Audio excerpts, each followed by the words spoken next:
Well, welcome back, everybody. Hey, I think this might be our first full-form video of the year because I think up until now we've just been doing shorts, if I'm not mistaken. However, that was because I had to get our twin channel back in fighting form. I actually released on our twin channel a review of Silverbolt, and I was pretty happy with how that turned out. There was a lot of time and attention given to that. And it's actually this channel's turn now. So as you can see on the screen, we've got a few interesting eclectic things to look at today. And to start things off, we're going to take a look at our boy Armada Megatron. Now, a question that I saw on Reddit was, is there a possibility that they could retool this guy into becoming an animated Shockwave? Now, when you look at this on the base level, you may say, okay, well, obviously they both have horns. Secondarily, they both have the tank treads that form the upper part of their shoulders. And along with that, they both can rock the tank turret on their back at a particular angle. Plus, in addition to that, they also turn into H-tanks. Keep in mind that this Megatron right here, whenever it was designed, is only intended to have 2 modes. And that's the other part of that deal, is this boy has to accommodate 4 modes. It makes more sense to redesign an animated figure from the ground up that can do all those things rather than trying to retrofit that play pattern onto this guy right here. And the other thing that kind of proves to be a good point for engineering this guy from the ground up is the fact that all the animated figures in Legacy, and that will be continuing into Prime if they do any, is they have the animated aesthetic correct. On a base level analysis, it seems like a good idea, but in practical application, it kind of falls apart with these guys. But I think I can rig up a bypass. Now, if we move on to our next bullet point, some of you may recognize what and who this is. Some of you may be totally lost. But this does come from the Beast Machines era, whenever Hasbro was just kind of, I think it was more of their experimental phase, if I'm going to be honest. But basically, aside from the cycle drone that you can see piloting this battle chariot, which goes by the name of Megatron. Yeah, that's M-E-C-H-A-T-R-O-N. Obviously a play off Megatron, since the Beast Megatron prior to Beast Machines, and well, during the first season anyway, had his dragon form. And it, like, logistically within the canon, it doesn't make sense because Megatron in Beast Machines hated all organic life. I control all of Cybertron, a vision of technological purity and order. And you 4 mongrels would contaminate that vision with your accursed beast modes. So why would he style, even if it's fully mechanical, a battle chariot inspired by his beast mode that he hates? Look at yourself, Megatron. See the thing you despise the most. It doesn't make sense within the canon. And a lot of people really don't like the Beast Riders. That's what these are called. However, you know what? This is not the first time that Hasbro has used this very concept. Take a look at this picture that you see right here. Doesn't it look a little bit familiar? A very beast mode head with a battle chariot and some dude riding on it. Well, if we look at the next picture, that's right. This is a vintage 1987 Takara Battle Beast Chariot. And because it's based on a ram, they called it Bighorn. And it's just ironic when you look at that, and you look at this, and then you look back at another. That one was actually called the Tear Tiger. And you can see here that he is headlining the Battle Beast Battle Chariot selection. But I was like, well, that's kind of interesting, because when I started looking at that other one, I was like, hold on a second. They called this one the Deer Stalker.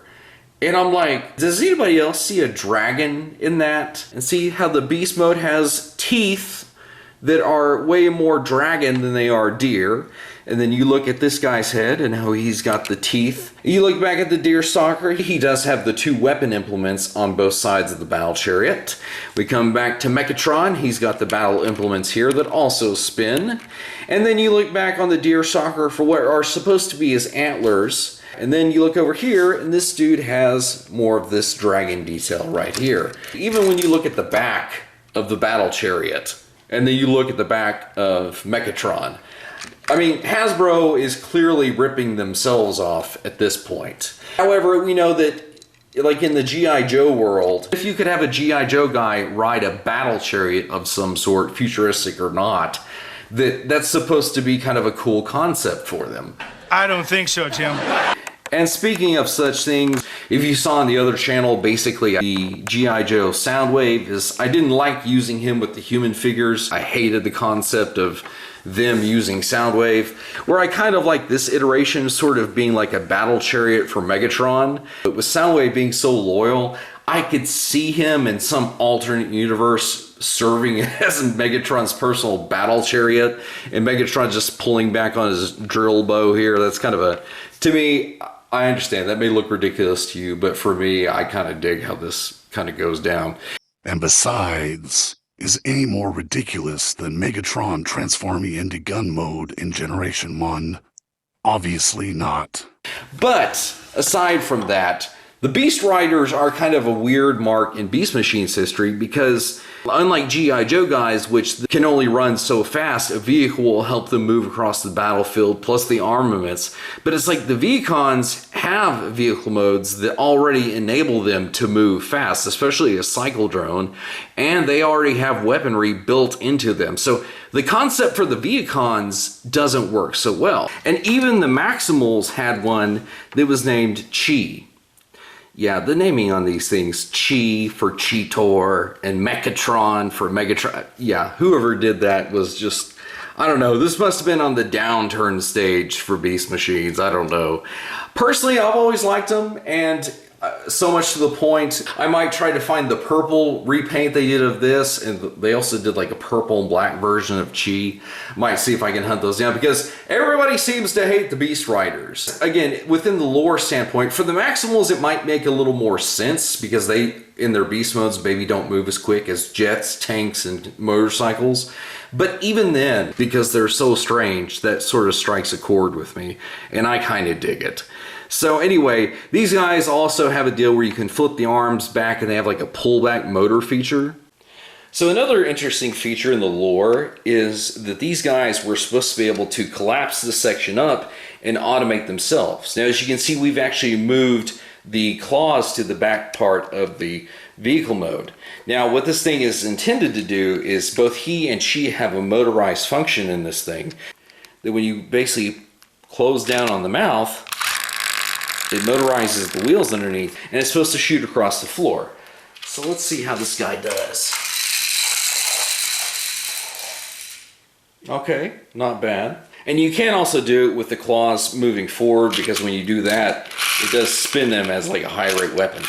Now the thing is, every time I've ever tried to have a figure riding the Beast Riders, when it jolts forward so far, because you see it kind of pulls them forward from where they would be standing, they inevitably fall backwards and they kind of get drugged behind it. Literally, they're doing like a Marty McFly in Back to the Future 3, where the dude's being drugged behind the horse sort of aesthetic. So let's see how this guy actually does with his claws out in front of him. See if he goes as far this time. So you can definitely tell these things were geared for a specific type of play. So in final thoughts, like I said before, a lot of Transformers fans really sneer and look down on the Beast Riders. And I mean, if you look on eBay, they're pretty cheap to come by, because that mentality has kind of penetrated the fandom. And the thing is I understand why people don't like the Beast Riders, and I'm not here to convince you otherwise. I think though, if you like a little bit of kitsch, it might, for lack of a better term, just scratch that itch. And you know what? Hey, if you don't like the Beast Riders, like I said, I'm not here to change your opinion. You can think they totally suck, and fine. You're entitled to your opinion. But personally, for me, I like them. And like I said, I may end up looking for the other two just to kind of have some weird things on the shelf, because I'm just that type of person. So if you saw the title for this section, you know that we are going to be discussing these guys, and more specifically what happened to them after the end of the Beast Wars. And if you're wondering, well, wait a minute, didn't both these guys not make it out of the Beast Wars? And you would be correct, because in Season 2, Ravage got blown up when his ship did. And on top of that, also Tarantulas would seemingly die whenever he was messing with forces that we all believed were beyond his understanding. And it seemed that, yeah, his body was blown up too. And that was the original intent for the writers of the show, is that, yeah, both Ravage, the Generation 1 guy, he's dead and gone. They even disrespected him by knocking his head off of the the cliff by where the Maximal base used to be. And Tarantulas, all you saw was his feet were left. And that was until 3H resurrected these guys, basically to where they both looked like this. So while it was the writer's intent that the Vok and Tarantulas did get destroyed in the show, 3H retconned it by basically insinuating that Tarantulas absorbed the Vok into his spark and was able to reconstitute his transmetal body, again looking like this with this specific color scheme.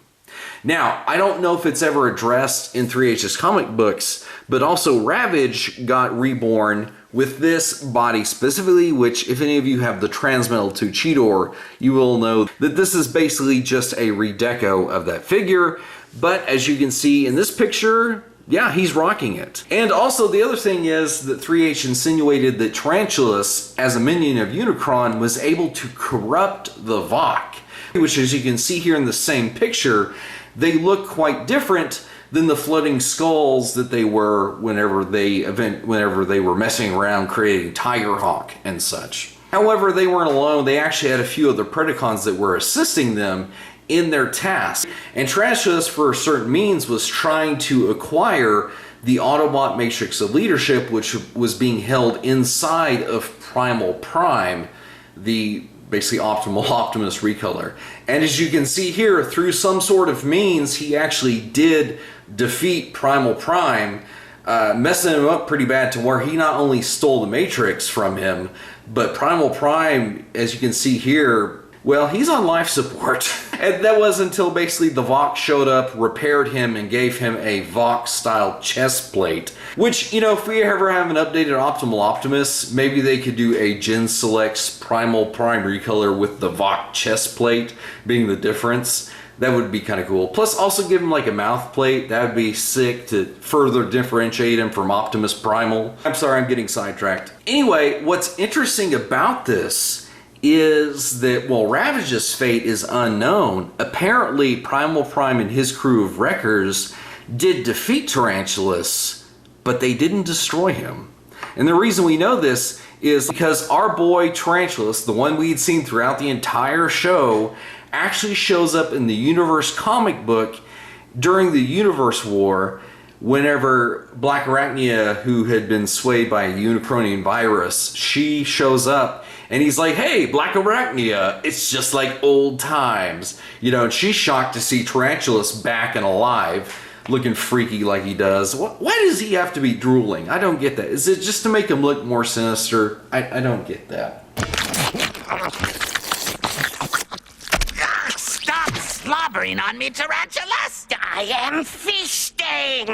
But the Universe comic book stuff, let me tell you guys, that's a perfect place for Tarantulas to fit in, because there are some of the graphics within that comic book that are gruesome. Like if you've ever seen the reformatting where basically Unicron reformats Silverbolt back into his Beast Wars body from his Beast Machine self, it is like gruesome and gory, which I'm personally glad he reverted back to his Beast Wars body, because that samurai chicken thing I never cared for in Beast Machines.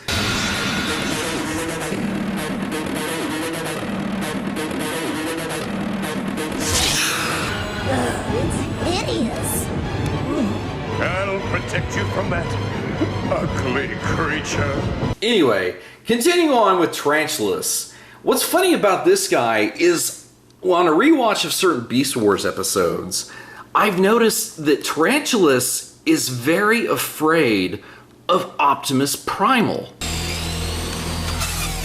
Oh no! Optimus Primal! Beast mode! And so looking at that, I'm like, well, why is Tarantulas so afraid of Optimus Primal?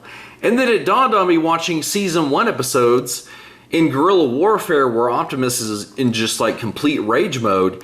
Tarantulas is told by Megatron to stop him. Yet when Tarantulas fires a projectile at him, Optimus not only catches it, but slowly stalks towards Tarantulas. Tarantulas opens machine gun fire on him, and it doesn't even slow him down.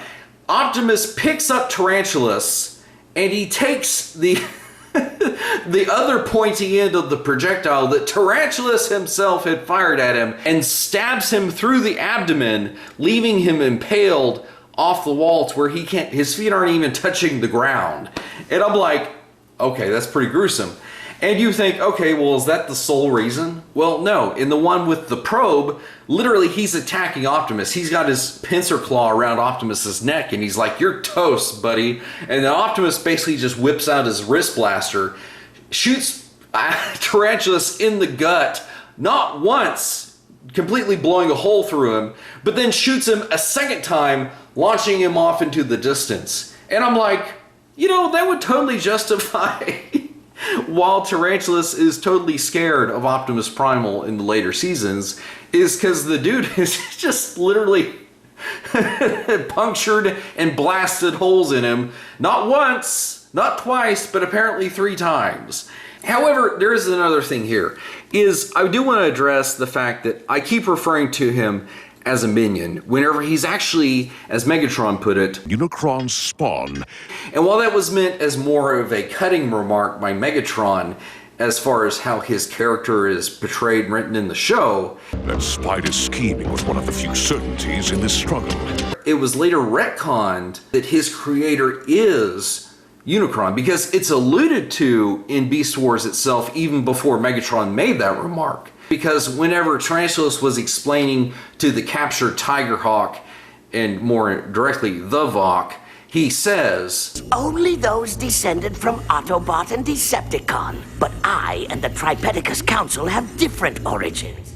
but again, with Megatron's cutting remark being taken more literal instead of as an insult, and being retconned as official later, it does kind of make me wonder how that dynamic between him and Optimus is. Because I kind of like to think, and this is just kind of my own personal theory on this, and I mean, there's nothing to support it, so take this with a grain of salt.